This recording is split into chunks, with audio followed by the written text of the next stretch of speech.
Welcome back to the In Your Mind podcast with Kiz and Brendan. I hope you enjoyed last week's episode with Amber. It was a really fun one for us, something that we're really interested about. So it was really exciting to speak to somebody that had a lot of knowledge on the self and the ego. So if you haven't listened to that one, I would recommend you do so after this or before. Yeah, but this week we're going to be talking about anxiety. I thought that we should talk about this topic as it's something that's very prevalent within the world that we live in, and it's also something that is a point of conversation or topic a lot of the time within daily life, and something that we allude to or quite casually speak about is our anxious states. So I thought maybe it would be good to provide some clarity about what anxiety is, what defines it, how it occurs in the brain, the levels of intensity of anxiety and how it's perpetuated, and some tips that can help alleviate anxiety as well, some treatments. So anxiety is different to fear, as anxiety is worrying or fixating about events that could happen in the future, whereas fear is a natural response that occurs immediately. So it's like anxiety is worrying about a future event such as, oh, I have to go to uni later and I will be around a lot of people. What if I make a fool of myself? Worrying about future things. And then fear is the direct physiological process of that experience. So it's like immediate. If you are driving a car and you have to slam on the brakes because there's somebody that almost hits you, you will induce a fear response, and that's fear. And that is immediate. Yeah, so anxiety as a disorder or a mood disorder is the second most prevalent disorder after depression. So it's something that a lot of us can relate to or will experience at some point in our lives. I also thought for that reason it would be nice to have a bit of education on it and a bit of a discussion about it. With anxiety, it usually revolves around having symptoms of restlessness, sleep disturbance, and a focus on the future danger. So you have some sort of impending doom or impending danger that you keep thinking about. And if you were to get a diagnosis of anxiety, they would usually talk about it lasting for more than 6 months.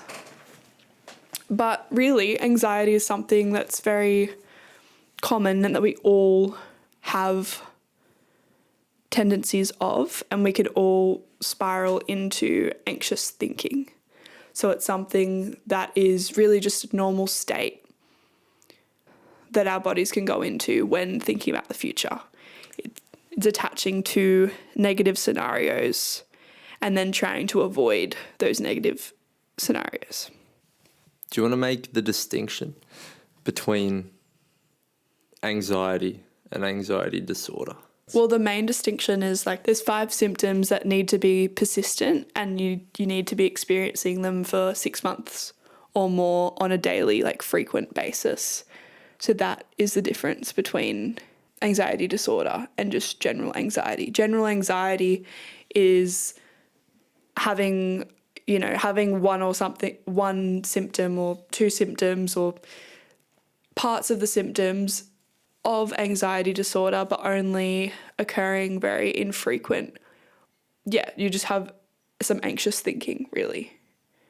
So anxiety disorder is different in the fact that it's persistent, and it also significantly impacts and impairs your livelihood. So anxiety and fear are different. Anxiety and fear are different. Fear is just the immediate reaction to something scary. And then anxiety is future orientated. So it's worrying about something that may happen in the future. So anxiety is the trigger, or it's... Anxiety is a trigger for the fear response, yeah. So that like fear response of anxiety. The amygdala is part of the fear response that creates the fight or flight process, and it kind of takes control or floods the system with hormones that make you more stressed, so like cortisol and things like that, but also it inhibits the areas of the brain like the frontal part of your brain, like the prefrontal cortex, which is basically just the part of your brain responsible for thinking processes and for like logical reasoning. So when your fear response is turned on, the amygdala will signal to the prefrontal cortex, like, and basically just shut it off. Like, it'll block the signals to that thinking part of the brain. So that's why during a fear response or during an anxiety or panic attack, something that induces that fear, you can't think, or you can't even distinguish whether that fear is real or not. So like with anxiety, you can induce that fear response without even a situation occurring, and that your brain can't even process whether it's real or fake, because you're not thinking, you're just feeling those negative emotions. So how do you think, like how do you overthink things and then think yourself into a bad mood if it shuts off the thinking mechanism? Your thinking mechanism comes back online right after that process, right after that flood of hormones. So you just keep tripping it over and over again. You then go, oh, that was the thing that made me feel like that. I'll avoid that. And by trying to avoid it or thinking about it and trying to like stop it, you end up tripping it more and more. By avoiding it. But if you're overthinking and going around in circles, and it's not avoiding it. Well, it depends what you're like. I'm talking about you avoiding the actual thing. So like if you're scared of going to the grocery store, then you avoid going to the grocery store. And then it makes it worse, because it's like you've associated the grocery store with something that induces a lot of fear, and then even thinking about it makes the fear, but you can never actually know because you don't do it. So the way that you really get over something that's anxiety inducing is that you stay in that really uncomfortable physical place that makes you,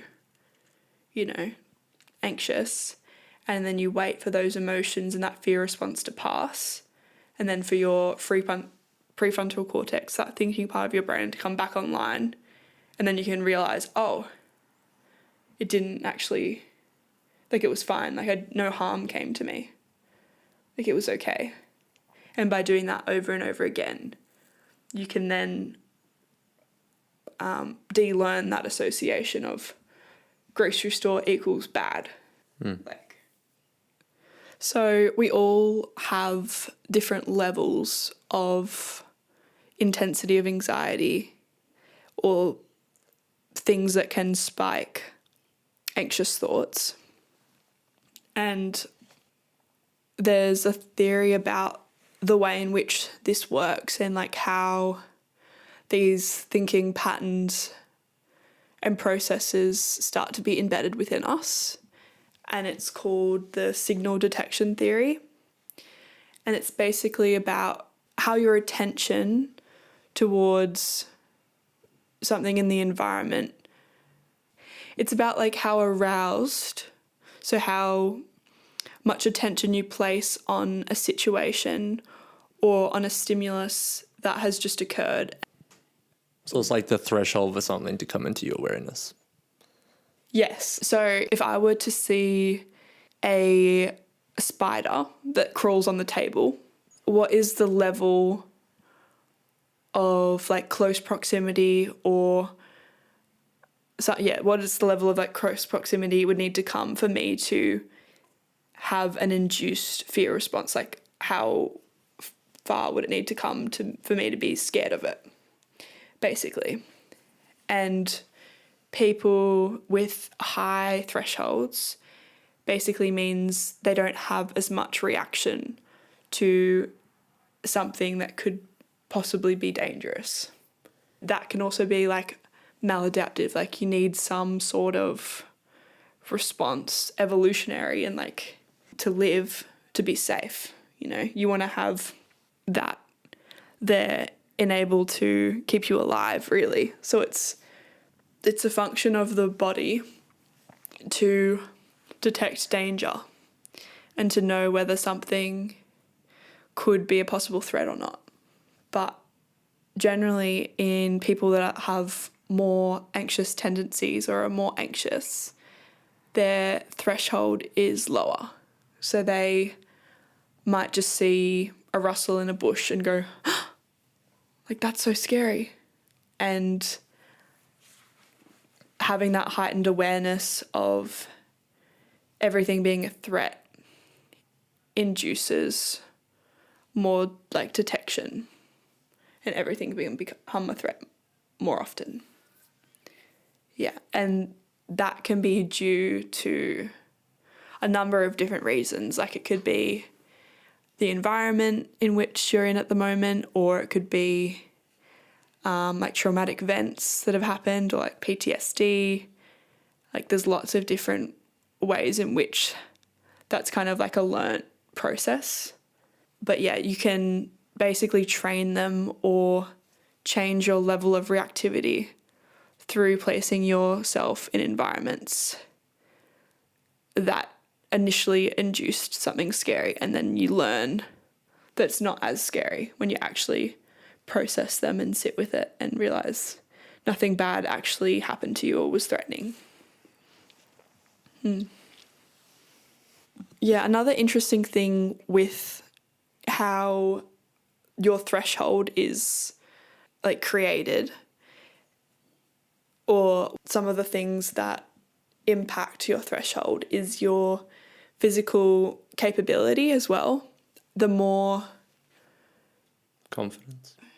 It's confidence, but it's also like people with more physical disabilities have more heightened, will have a lesser threshold for like detection, basically. So because they don't feel as able, they are more like on the lookout for danger.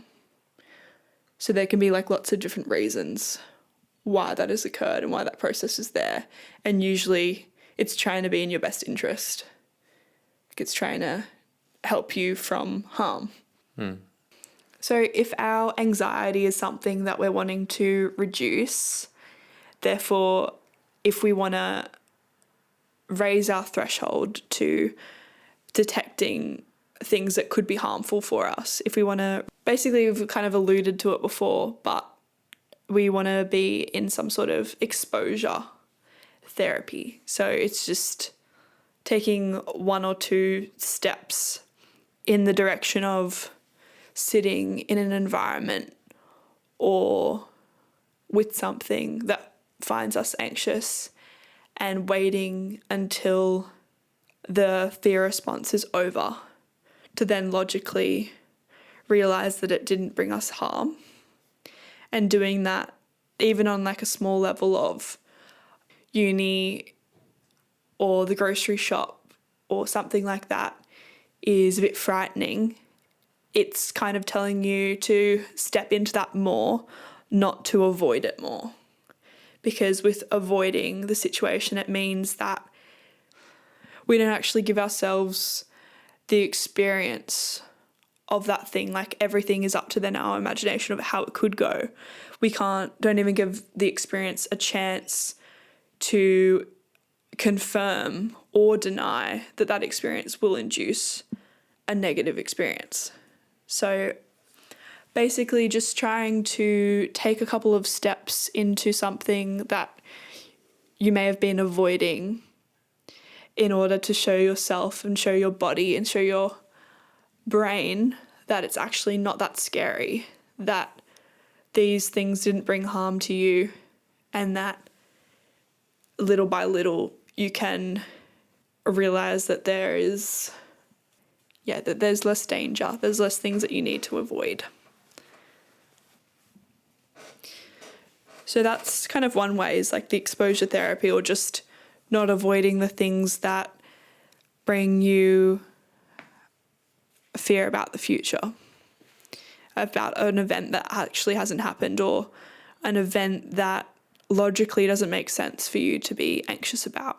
If you do little steps to help you overcome that fear, then it can be really beneficial, and it shows a lot of promise.